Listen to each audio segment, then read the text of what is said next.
ഇന്നത്തെ ദിവസമല്ല എൻ്റെ കയ്യിൽ നിന്ന് പോക്കണം. അതെന്താണെന്ന് ഞാൻ ലാസ്റ്റ് പറയാം. നമുക്കിപ്പോൾ ട്രെൻഡിങ് ആയിക്കൊണ്ടിരിക്കുന്ന വൈറൽ പാസ്ത ഉണ്ടാക്കിയാലോ. അതിനായി ഞാൻ 1/4 കിലോ പാസ്ത ഉപ്പിട്ട് വേവിച്ച് മാറ്റി വെച്ചിട്ടുണ്ട്.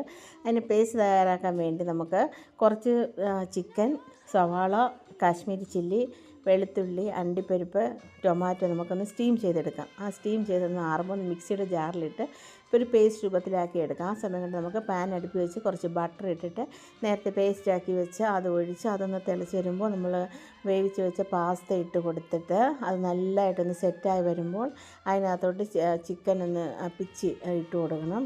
അതും എല്ലാം കൂടെ ഒന്ന് സെറ്റായി വരുമ്പോൾ നമുക്ക് അതിനകത്തോട്ട് ഒരു ചീസ് വെച്ചിട്ട് അതും ഒന്ന് നല്ലതായിട്ടൊന്ന് ഇളക്കി സെറ്റാക്കിയിട്ട് ലാസ്റ്റ് നമുക്ക് ചില്ലി ഫ്ലെക്സ് ഇട്ടിട്ട് എടുക്കാം. പിന്നെ നമ്മൾ നേരത്തെ പറഞ്ഞ പോലെ ആ പാസ്തയുടെ കൊഴുവഴുപ്പ് എൻ്റെ കയ്യിലുണ്ടായിരുന്നു. അതുകൊണ്ട് ഞാൻ ആ ഗ്ലാസ് ബൗൾ പിടിക്കുമ്പോൾ അത് താഴെ വീണ് പൊട്ടി നമ്മുടെ പാസ്തയും ഇവിടെ റെഡി ആയിട്ടുണ്ട്.